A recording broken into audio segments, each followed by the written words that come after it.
સરકારી કે બેંકની નોકરી કરતાં કરતાં કે અનાજ કરિયાણાનો ધંધો વેપાર કરતાં કરતાં ફિલ્મ કલા ક્ષેત્રે આવ્યા હોય એવા જણના ઢગલા બંધ દાખલા આપણી સામે છે. પણ જેના પરદાદા અને દાદાએ હાથમાં બંદૂક લઈને રણ મેદાને ઝઝૂમ્યા હોય, બંદૂકાના ભડાકા, હાંકોટા, પડકારા સાથે ધીંગાણા ખેલ્યા હોય એવા ભડવીરના સંતાનો કલા અને ફિલ્મ ક્ષેત્રે આવીને બંદૂકની જગ્યાએ કલમ અને કેમેરાનો કસબ દાખવે એવો દાખલો માત્ર એક જ છે, અને એ છે બે દિગ્દર્શક ભાઈઓનો, મેહુલ કુમાર, મોહમ્મદ બલોચ અને હુસૈન બલોચ. બંનેનું આજે કલા ક્ષેત્રે કુશળ દિગ્દર્શક તથા લેખક તરીકે આગવું નામ છે. આ બંને બલોચ ભાઈઓના દાદાએ જામ સાહેબના આદેશથી રાજ્યમાં રંજાડ ફેલાવતા અસામાજિક અને માથાભારે તત્વો સામે ધીંગાણા ખેલીને આ તત્વોને રાજ્યમાંથી મારીને ભગાડ્યા હતા. જામ સાહેબે તેમના વીરતાભર્યા કાર્ય બદલ નજીકમાં જ શેઠ વડાળા ગામમાં તેમને વસવાટ કરવાની રજા આપેલી. પાછળથી આ શેઠ વડાળા ગામ સામે બહારવટિયા ભૂપતે કરડી આંખ કરી ત્યારે ફરી આ બલોચ ભડવીરે પોતાની શક્તિ બતાવી. ભૂપતને એ ગામ ભાંગતો અટકાવ્યો હતો. આવા પરાક્રમી દાદાના વંશજ આપણા કલા ફિલ્મ ક્ષેત્રે આવીને સફળતા મેળવી. બંદૂકને બદલે કલમ, કેમેરા, કેવો કોન્ટ્રાસ્ટ. નમસ્કાર મિત્રો, હું છું ગજ્જર નિલેશ અને આપ જોઈ રહ્યા છો અમારી યુટ્યુબ ચેનલ રિદ્ઝી સિને.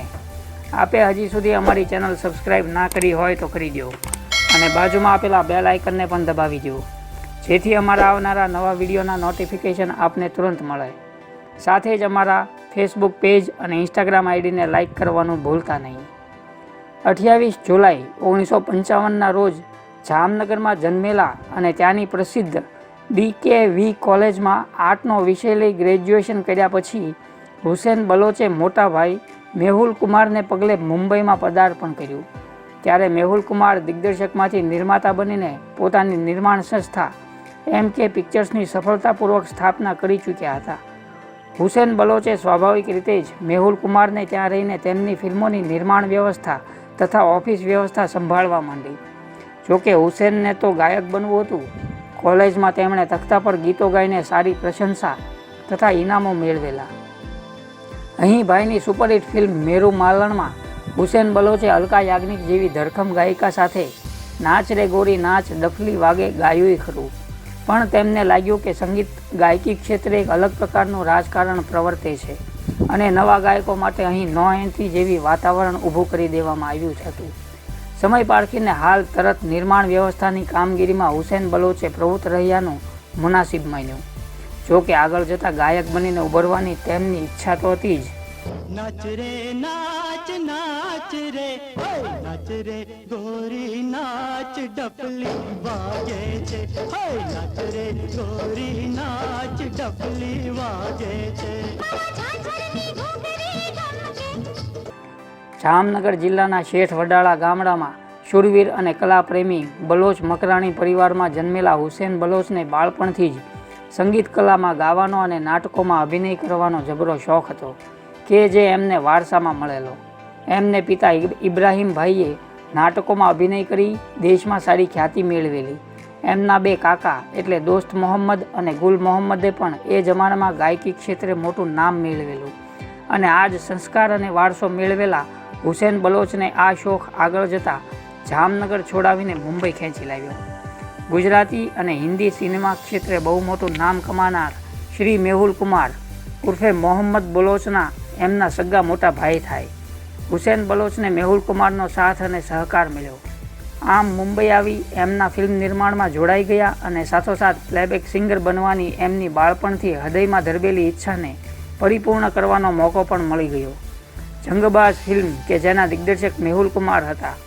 રાજકુમાર, ગોવિંદા, મંદાકિની અને ડેની સાહેબની આ ફિલ્મમાં રવિન્દ્ર જૈન સાહેબના સંગીત નિર્દેશનમાં હુસૈન બલોચે મહેન્દ્ર કપૂર, હેમલતા સાથે ગીત ગાઈને હિન્દી ફિલ્મોમાં પ્રવેશ કરેલો.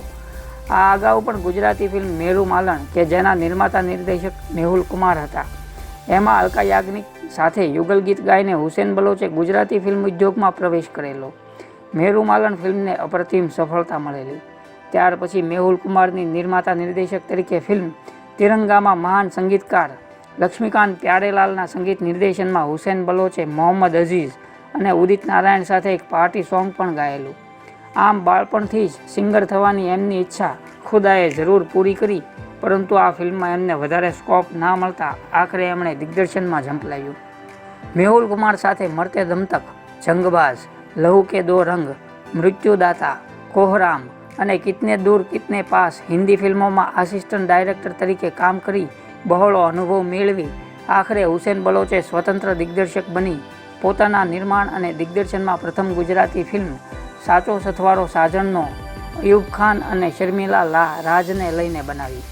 હિન્દી ફિલ્મના પ્રસિદ્ધ અને મહાન અભિનેતા દિલીપ કુમાર સાહેબના ભત્રીજા અયુબ ખાનને હુસેન બલોચે ગુજરાતી ફિલ્મમાં ચમકાવેલો. આમ આખરે હુસેન બલોચે નિર્માતા, નિર્દેશક અને લેખક બની સ્વતંત્ર રૂપે પોતાની કારકિર્દીના મંડાણ કર્યા.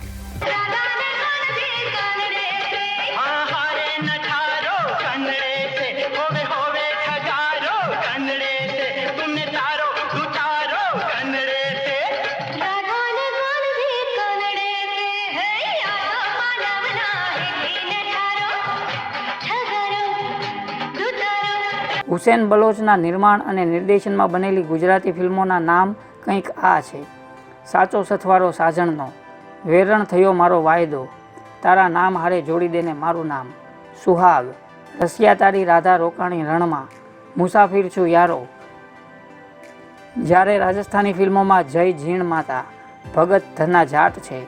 મેહુલ કુમારના બેનરમાં એક હિન્દી ફિલ્મનું પણ હુસેન બલોચે દિગ્દર્શન કર્યું, જેનું નામ હતું ઇશ્ક દીવાના.